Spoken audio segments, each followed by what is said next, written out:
As of this morning, there have been 571 cases confirmed by the Chinese government, and 17 people are reported to have died of this new strain of respiratory illness. Can lead to organ failure, pneumonia, and death. There's no treatment, so prevention is a top priority. A very good ending for us.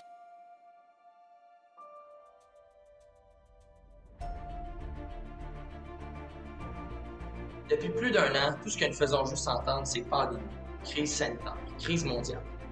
Au début, nos réactions étaient vraiment mitigées face à cette situation. Mais je pense qu'il y a quand même un élément qui était unanime aux yeux de tous, l'environnement.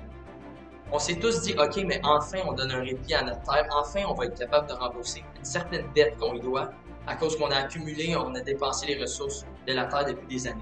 OK, mais est-ce que c'est vrai? Est-ce que l'année 2020 a été bénéfique pour la Terre et à quel point? Est-ce que vraiment la pandémie où tout a été arrêté a fait en sorte que la Terre a pu souffler un peu?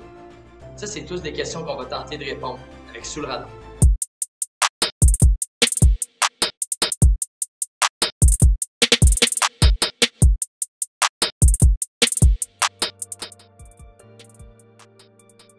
Du point de vue visuel, il y a beaucoup de choses. La pandémie, en termes de pollution qui est visible, il y a eu quand même des améliorations depuis le début, depuis le mois donc peut-être le mois de fin mars, en ce qui nous concerne en Amérique du Nord, c'est début avril 2020. Fait qu'on a vraiment vu des changements.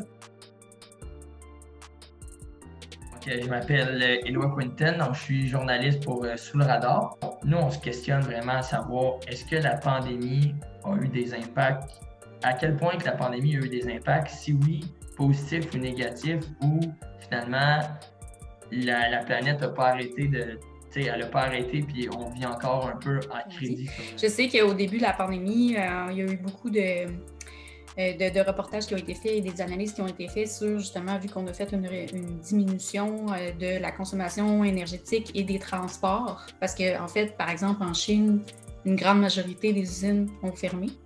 Donc, moins de consommation d'énergie. Puis eux, ils utilisent beaucoup de charbon, ce qui fait énormément de pollution de l'air. Et je crois que l'économie est comme repartie comme avant. Donc, dans des pays où ils font beaucoup de manufactures, probablement que les taux d'émission sont revenus aux valeurs antérieures.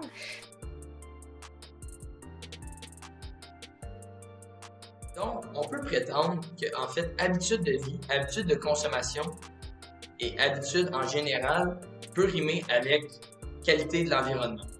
Donc, si on l'a vu pendant la pandémie, on a un peu arrêté de vivre normalement comme on était habitué de le faire. Et les chiffres sont quand même en notre faveur. On peut dire que oui, on a donné du bien à la Terre. L'environnement s'est amélioré.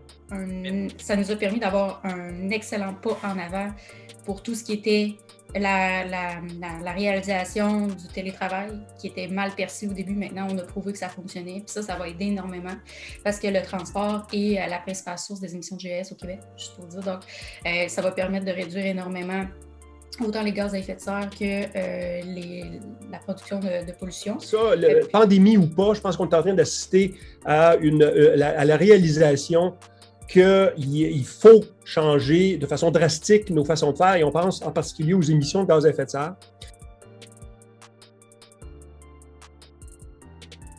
En fait, on y va en fonction d'une date. On dit, à partir de telle date, on a atteint la capacité qu'on pouvait faire durant l'année. Je crois que la date a reculé un petit peu, mais on n'est pas revenu au 1er janvier, mettons. Mais c'est pas trop long qu'on vient à nos mauvaises habitudes de consommation. Parce que depuis le début des années 2000, c'est environ au début du mois d'août que nous devenons à crédit avec la Terre. Ce qui veut dire que nous avons dépensé l'ensemble de ces ressources pour l'année qu'elle nous mettait à sa disposition, et on l'a dépensé au mois d'août. Là, pour l'année 2020, on peut dire qu'il y a eu un certain impact de la pandémie parce que c'est plutôt à la fin du mois d'août. Donc, on a gagné environ 3 semaines où que c'est là qu'on est devenu à crédit. Donc, pendant 3 semaines, on a été correct avec la Terre, avec l'utilisation de ses ressources. La semaine prochaine, nous allons tenter de démystifier si la grande production de masques médicinales aura eu un impact néfaste sur l'environnement.